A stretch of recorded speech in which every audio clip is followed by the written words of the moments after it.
Welcome to the Minnesota State Retirement System Pre-Retirement Seminar. My name is David and I'll be your narrator today. This section of the seminar is the Healthcare Savings Plan. For many people approaching retirement, the reality of paying for health care in retirement is significant. In these two examples, an employee retiring at age 66 might need around $136,000 to pay for their health care until age 90.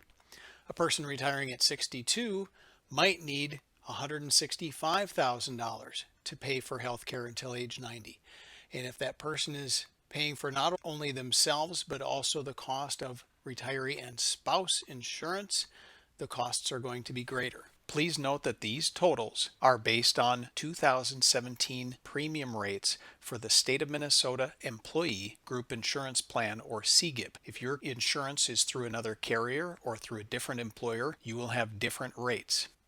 The Healthcare Savings Plan is a tax-free savings account. Contributions into the plan are tax-free. Growth on the plan is tax-free. Reimbursements out of the plan are tax-free, and that means they are not subject to Social Security, Medicare, or state and federal income taxes. It is a tax-free program for reimbursement of post-employment healthcare expenses for the employee, for the employee's spouse, any legal tax dependents, and any children up to their 26th birthday.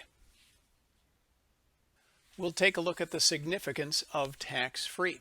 In this example, if there were a cash payout, for example, severance pay at retirement, that severance payment would be subject to federal income tax, state income tax, and perhaps FICA tax, both Social Security and Medicare, leaving a net cash payment of just over $6,000.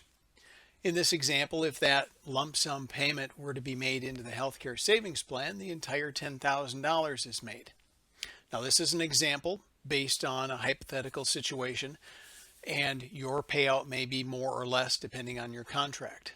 But for this person, that savings of almost $4,000 is money that they can use to be reimbursed for medical expenses that occur once they've retired.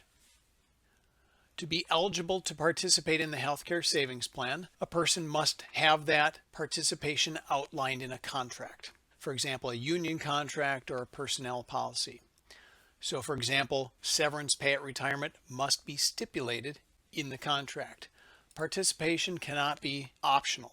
Contributions into the healthcare savings plan must be a mandatory contribution outlined in a contract. Initially, when a healthcare savings plan account is set up, contributions are made into the default investment, the money market fund. The money market fund seeks to maintain the value of a participant's original investment. It seeks to earn interest that is competitive with short-term interest rates. Participants in the healthcare savings plan may choose from a variety of investment options, shown here from higher risk or higher potential reward to lower risk or lower potential reward. An investor should choose an appropriate mix, a diversified mix based on their risk tolerance and their timeline before they might be using the funds. Participants are welcome to change their investments when appropriate.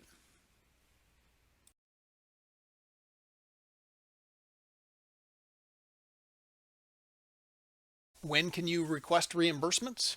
When you separate employment. Recall that this is a post-employment benefit. Once you separate employment at any age, the money is available. A person can request reimbursements for medical expenses that have occurred after their last day of work, or they can leave the account intact and utilize it for future medical expenses. Separation of employment for any reason or retiring gives you access to the account, or if you are collecting a disability benefit from a Minnesota public employer. If you return to work for that same employer, you may have limited or no access to your healthcare savings plan dollars. These are examples of things that you can use your healthcare savings plan dollars to be reimbursed for. The majority of participants utilize their healthcare savings plan dollars for reimbursement of health insurance premiums, Medicare premiums, dental premiums, and long-term care insurance premiums. Dental costs are also reimbursable, as are eye care costs, as well as co-pays and prescriptions, and over-the-counter drugs as long as they are accompanied by a prescription. There are things that are not eligible for reimbursement, and these are based on IRS Publication 502, which outlines reimbursable medical expenses. For example, life insurance premiums, teeth bleaching, vitamins, those are examples of things that are not reimbursable through the healthcare savings plan.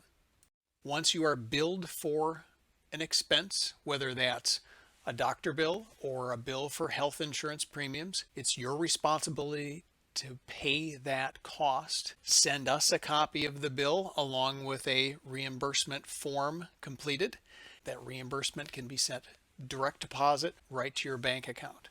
For ongoing expenses such as monthly insurance premiums, we can set you up on an automatic reimbursement program. So we simply need to see your first bill or statement, and we need to see a new statement if that insurance premium increases. An HSA is a savings account that is tied to an insurance plan with high deductibles and high out-of-pocket costs. The healthcare savings plan is not an HSA. If you make a contribution to an HSA in the same year that you're eligible to access or withdraw money from your healthcare savings plan, your healthcare savings plan account becomes limited use. That means you may request reimbursements for vision and dental expenses during that calendar year, but you may not request reimbursements for any other expenses that occurred during that calendar year that you made a contribution to your HSA. Now, many of us don't have access or are not allowed to contribute to an HSA, and in that case, this information does not apply to you.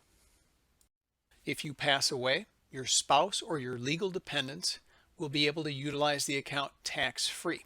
They simply continue using the account for medical expenses as they see fit. If you pass away and have no spouse or no legal dependents, your account balance transfers to your beneficiaries. Your beneficiaries then claim reimbursement for medical expenses. However, they receive a 1099-R each January showing that that money was reported as income, and they pay ordinary income taxes on those reimbursements. When we receive your first contribution into the healthcare savings plan, we send you a welcome packet.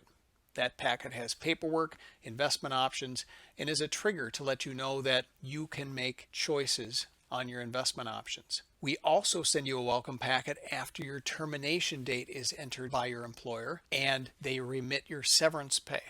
This lets us know that you are now eligible to be reimbursed for medical expenses that have occurred after your last day of work.